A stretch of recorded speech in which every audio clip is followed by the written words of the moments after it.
Om Namo Narayana and welcome back. We're on the second half of Atma Bodha, picking up from verse 35. Let's dive right into this.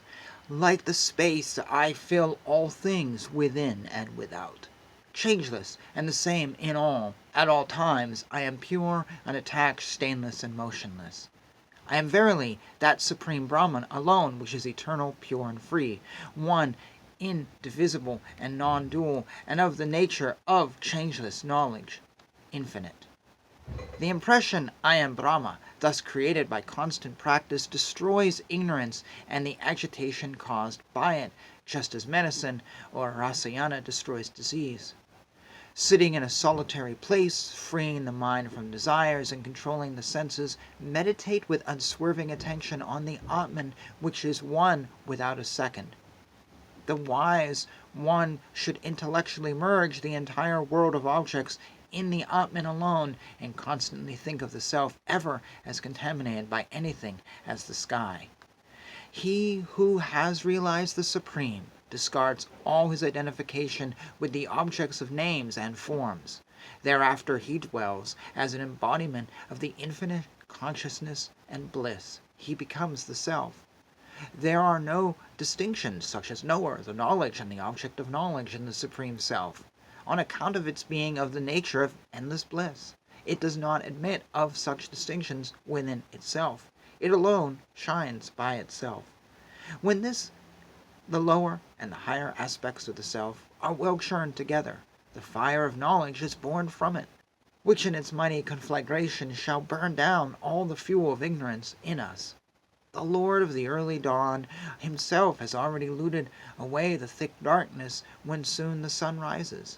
The divine consciousness of the self rises when the right knowledge has already killed the darkness in the bosom. Atman is an ever-present reality, yet because of ignorance it is not realized. On the destruction of ignorance, Atman is realized. It is like the missing ornament of one's neck.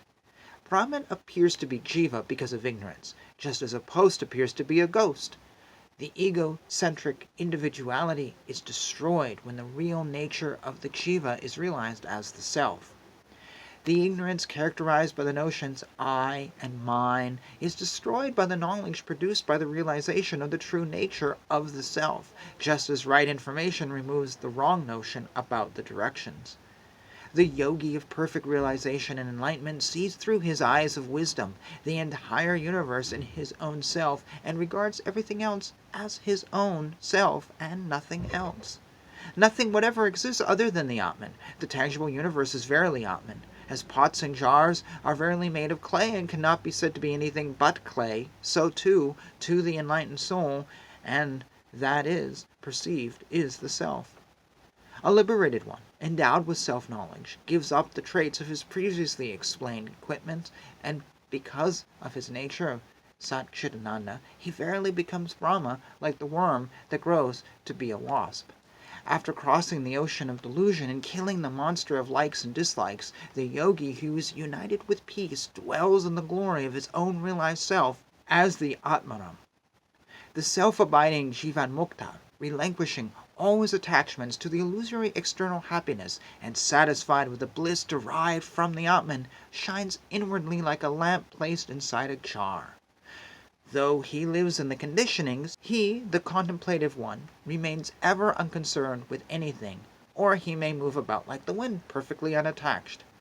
On the destruction of the conditionings, the contemplative one is totally absorbed in Vishnu, the all-pervading spirit, like water into water, and space into space, and light into light. Realize that to be Brahman, the attainment of which leaves nothing more to be attained, the blessedness of which leaves no other blessing to be desired, and the knowledge of which leaves nothing of which to be known. Realize that to be Brahman which, when seen, leaves nothing more to be seen, which having become one is not born again in this world, and which, when knowing, leaves nothing else to be known. Realize that to be Brahman, which is existence, knowledge, bliss, absolute, which is non-dual, infinite, eternal, and one, and which fills the quarters, above and below, and all that exists between. Realize that to be Brahman, which is non-dual, invisible, one and blissful, and which is indicated in Vedanta as the immutable substratum realized after the negation of all tangible objects. Deities like Brahman and others taste only a particle of the unlimited bliss of Brahman and enjoy in proportion their share of the particle. All objects are pervaded by Brahman. All actions are possible because of Brahman. Therefore Brahman permeates everything as butter permeates milk. Realize that to be Brahman, which is neither subtle nor gross, nor short nor long, without birth or change, without form, qualities, color, and name. That by the light of which the luminous orbs like the sun and the moon are illuminated, but which is not illuminated by their light, realize that to be Brahman.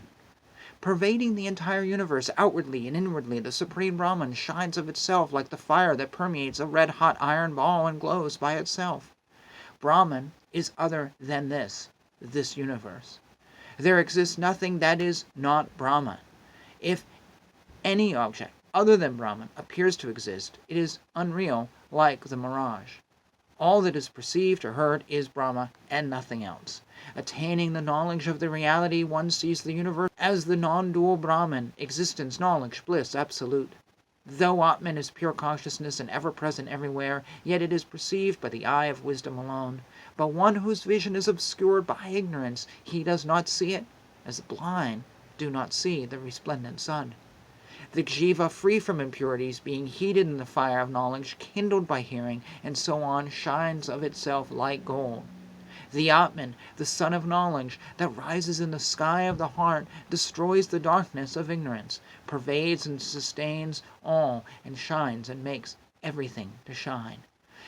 He who, renouncing all activities, who is free of all the limitations of time, space, and direction, worships his own Atman, which is present everywhere, which is the destroyer of heat and cold, which is bliss eternal and stainless, becomes all-knowing and all-pervading, and attains thereafter immortality. Thus ends the Atma Bodha. So, the first part of this was saying that the key to liberation is knowledge of the self. And now we find in the second half, knowledge of the self is attained through knowing Brahman. And by knowing Brahma, suddenly the illusion of all this around us collapses. And we attain liberation. We attain the immortal. We have separated ourselves from ignorance and ego and individuality and all these things which help perpetuate the illusion. So essentially, in summary, and maybe it's not the best summary, but know God and you will know yourself, which is what a lot of us feel. That's what I feel. I would love to know God or see God because I feel like something would happen if I did. It's not like I need verification that God exists. I don't question God, but it would be like immediate revelation, and it would be revelation of both God and me and of the world. It'd be like I would truly see the world as it truly is. I don't know. And someone would say, well, you don't need to know God to know that. You can just go through and just get rid of the ego. But this says you have to go to God. You have to know God. This actually pushes not just get rid of the ego and you're fine. This goes beyond that. This says you need to know God. You need to search for God. You need to realize God and not just have a vision, not just have a moment, not just have an inclination. You need to know God to really get there. I think. Maybe not. Maybe I have summarized this wrong, in which case that's where you come into play. And I have never said on this channel that I'm absolutely right or absolutely wrong. I don't even know if there is an absolute right or wrong in some of these issues. I'm just kind of giving you what I feel based on my experience, based on my knowledge, teachings from teachers I have followed in the past, teachers I currently follow, and just my impression. I've also said that I'm not really a follower of Advaita Vedanta so much. In the past, there's been issues that I've had, and I just don't really go there so much now. And the current teacher I have, who I think will be the only teacher I have, does not teach Advaita Vedanta. So this is not a belief system that I'm actually speaking to directly as a supporter. A lot of what I do here is a little bit of a devil's advocate, putting the ideas out as though they are my own to try to understand them better. Um, which is something I had a college professor say once. He did many religion classes. It was just they were some of my best classes. He actually taught his first few years of teaching at Yale, and he confessed to us that he did the exact same lecture at the Yale Divinity School that he did in my public university, Western Washington University, and so he liked to show that we got the same education as a Yale student, but at half the cost. Well, actually more than half the cost. And he was funny because he'd been teaching forever. I actually had a coworker who was like 20 years older than me, and he'd had the classes, and he had taken notes, and they were like, wow, yeah, he hasn't changed much, his lectures. The guy looked like Bill Evans, the piano player. Slick black hair, mustache, though, and very old style clothing. He was a great guy, and one of my favorite teachers. But he said early on, sorry, took a while to get there. He said early on that whenever he taught a different religion, he put himself into that religion as a follower. So trying to understand and teach Christianity, he goes, for these few weeks, I am a Christian. And I will, argue Christianity and I will defend it, but I believe in it. When I'm teaching Islam, I feel like a Muslim. And I took so many classes with him, and that's what he said, that he always got his mindset into it. So that's kind of what I'm doing here. I'm trying to get my mindset into this. But just know, if you want to argue with me or something, I'm really not a believer in this. I'm just trying to understand it. And also, more importantly, I'm trying to pull something from it that I can use in my own belief system. So, I guess you could say, looking for some knowledge of self. Anyways, that seems like a good place to start here. So, I will say thank you as always for watching, and Hare Krishna, Krishna Krishna, Hare Hare, Hare Rama, Rama Rama, Hare Hare.